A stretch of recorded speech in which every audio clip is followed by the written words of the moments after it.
मुख्यमंत्री देवेंद्र फडणवीस यांनी गुरुवारी विधानसभेत महाराष्ट्र विशेष जनसुरक्षा विधेयक मांडलं। यावर चर्चा झाल्यानंतर आवाजी मतदानाच्या आधारे हे विधेयक मंजूर करण्यात आल्याचं आपण बघतोय।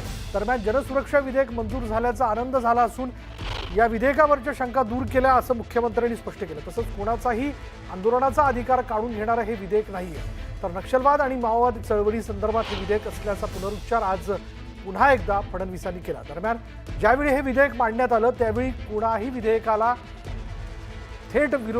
या विधेयकाला थेट विरोध केला नाही असं देखील मुख्यमंत्र्यांनी विधान भवन परिसरात माध्यमांशी बोलताना स्पष्ट केलं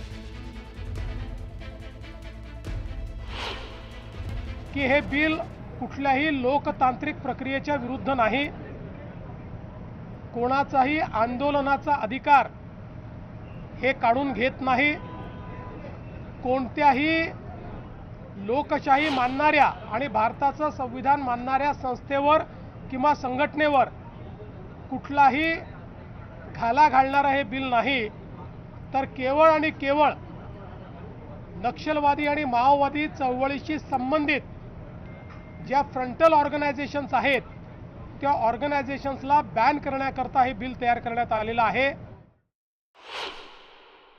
या विधेयकामध्ये ज्या काही तरतुदी आहेत त्या तरतुदी नसल्यामुळे इतर राज्यांनी ज्या संस्थांना आणि संघटनांना बॅन केलं आहे त्या राजरोसपणे महाराष्ट्रात ऑपरेट करतायत, कारण आपल्याकडे त्यांच्यावर कारवाई करण्याचा कुठलाही अधिकार नाही आहे। मी हे देखील त्यातनं लक्षात आणून दिलं की कशा प्रकारे माओवादी संघटनांनी आपलं ऑपरेशन हे अर्बनमध्ये केलेलं आहे आणि फ्रंटल ऑर्गनायझेशन्सनी ते काम करतायत।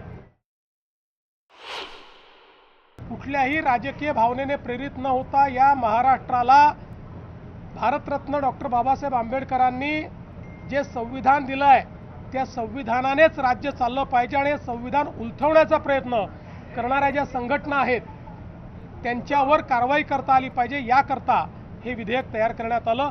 मला आनंद आहे की जवळजवळ सगळ्यांनी काही सजेशन्स केले असतील पण कोणीही थेट विरोध या बिलाला केलेला नाही।